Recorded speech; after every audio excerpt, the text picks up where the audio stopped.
Riley Gaines is the girl who I believe tied 5th place with Leah Thomas, who, everybody complains all the time, oh, trans girls in sports. Like, okay, you wouldn't have gone up in placement even because you tied for 5th place, but whatever.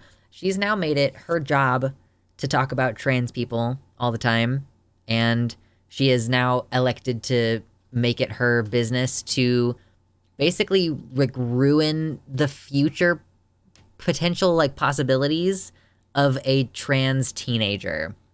Hey, real quick, hit the like button if you're enjoying the content. Hit the subscribe button as well and turn on all notifications. And also take a moment to check out the links in the description for merchandise and Patreon, where you can find exclusive free content.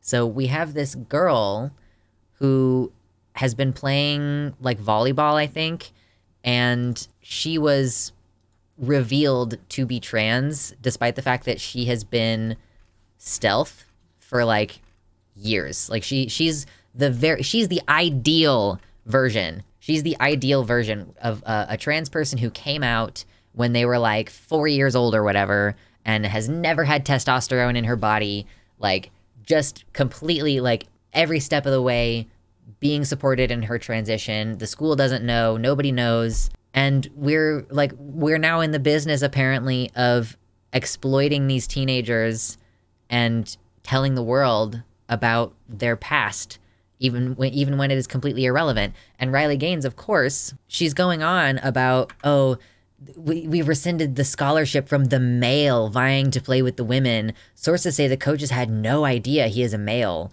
He and his family concealed his sex throughout the entering recruiting process. The power of public opinion and accountability.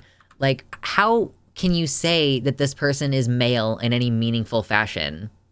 If this person has been, she did participate in a documentary about trans people like 5 years ago. Okay, so I guess she's not like completely stealth, like forever, like in every situation, this trans girl, but she was stealth at the school at the very minimum. And then University of Washington, like I don't know why University of Washington of all places would revoke her scholarship. This is just one of those ways in which trans people are denied opportunity. Like this girl is decent at volleyball enough to have gotten a scholarship. She's a very typical just like white blonde girl. Okay, she doesn't seem particularly special. As far as I have seen, there's nothing, it's not like she's setting records or anything. She is just participating in the sport. And that is egregious enough to people that even though she has done everything right, that they ontologically believe that if you are born male, you are male, you have an unfair advantage, or that you are somehow ruining things for real women. And so, yeah, we are denied educational opportunities. We're denied job opportunities because it's going to be harder for her to be able to play on a professional team if she's unable to play during college, for example. Like, I don't know, is she even still going to go to U Washington, or is she going to decide not to? Because why would you want to keep going to the school that decided to rescind? Hopefully some other school that's chill will like offer her a decent scholarship and admit her. Yeah, exactly. There is no acceptable trans person to these people. We're all going on the wall. Like, it does not, the Blair Whites out there, like, it doesn't matter. They believe in, like, I keep saying ontological, and then I keep like second guessing myself, and then I have to Google what it means. It means like they believe that there is some metaphysical quality to individuals that makes them intrinsically male or female, and they will shift the goalposts as to what that specifically is. Oh, it's chromosomes. Oh, it's whether you're able to give birth. Like, oh, it's whether you have the body system that denotes that you're able to give birth. Like, they will just keep shifting it around because ultimately, like, it isn't a scientific belief. It is a metaphysical belief. And because it's not based in any, like, facts, that it's just discriminatory, completely unnecessarily discriminatory. Katie Montgomery calls it the magic sexed soul. Yeah, it's a soul belief. Like, oh, you are what God made you. Like, okay, well, God apparently made me transsexual because that's what I am.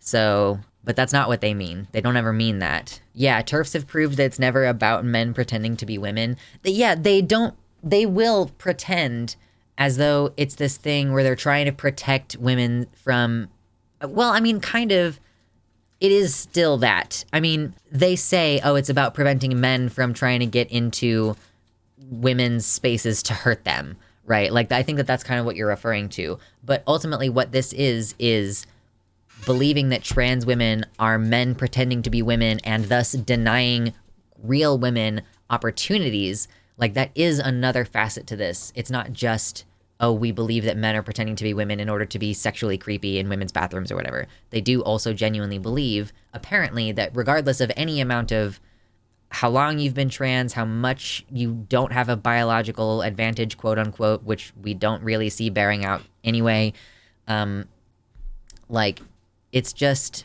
bigotry. Like, it's just ontological bigotry. We do love how they accuse trans people of being so hostile too. And it's like, okay, well, this is what we're dealing with. This is the environment that we're in. Yeah, and in this instance, because I don't know if she's like 17 or 18, something like that. So assuming that she's 17, then yes, this particular situation is predicated on the idea that she, a child at this point, is a predator and she's malicious and she's stealing opportunities from real women who are more deserving of her. Yeah.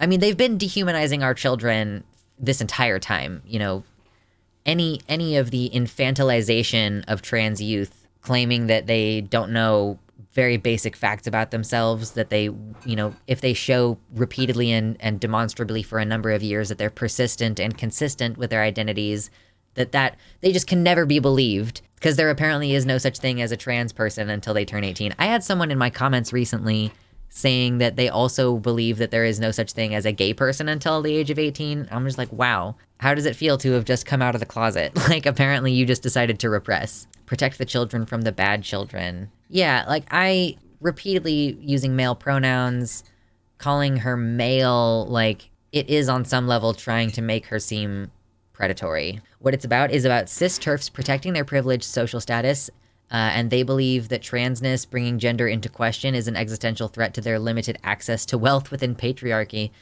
Perhaps moving from calling trans kids dumb victims to calling them predators is a marked increase in dangerous rhetoric. Yeah, I guess this does sort of represent a change. Again, we're assuming that this girl is 17. Like, she has a scholarship from a college, so she could be 18, and it's like, I don't know, like, she's definitely a youth and is vulnerable in that way. So I guess you could say it doesn't really matter that she's not a minor, that this is still, like, going after someone who is vulnerable, fundamentally. Riley's barely 2 years older than me. It scares me that this fascist rhetoric is continuing into my generation. You know, we can hope and assume that it's less common and that these people are mostly doing it because it's profitable. Like, it certainly doesn't bode well for the future of American culture that people, you know, younger than me are being either duped into this or are genuinely just this bigoted. And again, as always, the idea that women are inherently worse at sports and the fact that these women have totally bought into that, it just means that they've completely bought into the idea of male supremacy, even though, again, statistically, if you provide the same quality of coaches and equipment and training, there's barely any difference. There's really genuinely barely any difference. But people like Riley, women like Riley, would rather believe that she is fundamentally inferior, or she will pretend to believe that she is fundamentally inferior so that she can build a career on that. And listen, it's hard to get a hold of money, and I bet there's a lot of money in this grift. So I guess I can't blame you. Being a leftist sure doesn't pay off that much. That's an interesting question, Christy. How are any of these people going to find any work in the future when the grift is no longer profitable?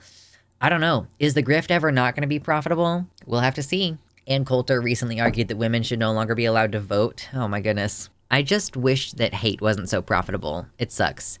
And it's like almost not anyone's fault that like not any of these people. Is it Riley Gaines' fault that it happens to be the easiest and best way for her to make money right now? It's pretty shit, but, you know, the market dynamics exist that create outrage profit. You have to be a shitty person to be making money off of bigotry. Yeah, I'm not going to argue the point, for sure. Hate, war, and misery are annoyingly profitable. Drama is profitable. Negativity is profitable. Merry holidays and Happy New Year to my patrons and potential future patrons. Today, I would love to thank Tiago Nascimento, Mersh Rolvog, Amanda B., Michelle Frateroli, Wellington Marcus, Michelle Winter, Danielle McDonald, DZXN, Suzanne Maynard, Spooky Heather Sylvia, Past Null Infinity, Jamie Jam, Nova, Elizabeth Bartell, Sojo, Sarah A., Kevin Young, Athiet, Celeste, Desi Quiche, Liam Hodgson, and Mr. Atheist.